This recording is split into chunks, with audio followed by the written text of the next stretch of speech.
Jalen Hamilton, and I'm from Wayside Christian School.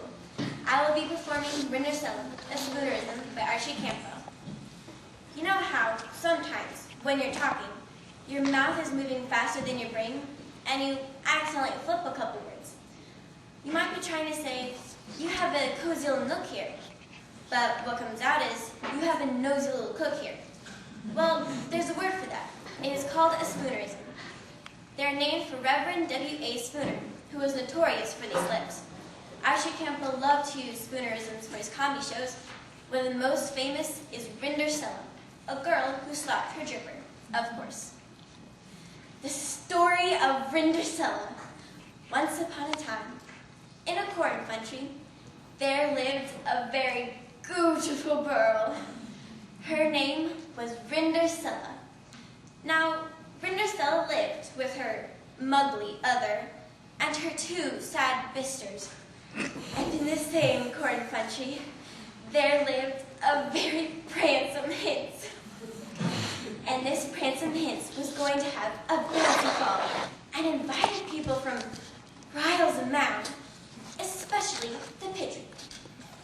So Rindersella's muggly other and her two sad bisters went to go and buy some fancy fesses to wear at the fancy ball.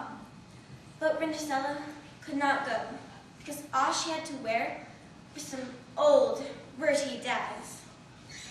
Finally, the night of the fancy ball arrived, and Rindersella couldn't go. So she just sat down and cried. She wasn't getting there. When all at once, there appeared before her Gary fond mother. And he touched her with his waged wand, and there appeared before her Cake Hoach and Hicks White Sources to take her to the fancy ball. But she said to Rindersella, "Now, Rindersella, you must be home before midnight, or I'll turn you into a pumpkin."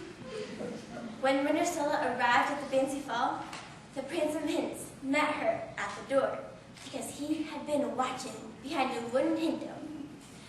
So the Pransome Hince and Rindersella danced all night until midnight. And they lulled and fell. Finally, the midnight clock struck night, and Rindersella staced down the rears, and just as she beached the bottom, she slopped her dripper. The next morning, the Pransome Hince went all over the corn country, looking for the beautiful girl who had slopped her dripper. Finally, he came to Rindersella's house and tried it on her muggly other, and offended it.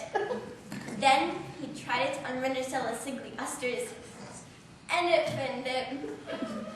Then he tried it on Rindersella, and offended it.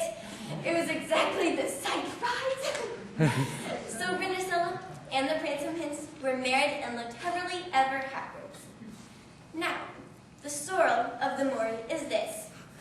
If you ever want to go to a fancy ball and have a Pransome Hince love with you, don't forget to slop your dripper.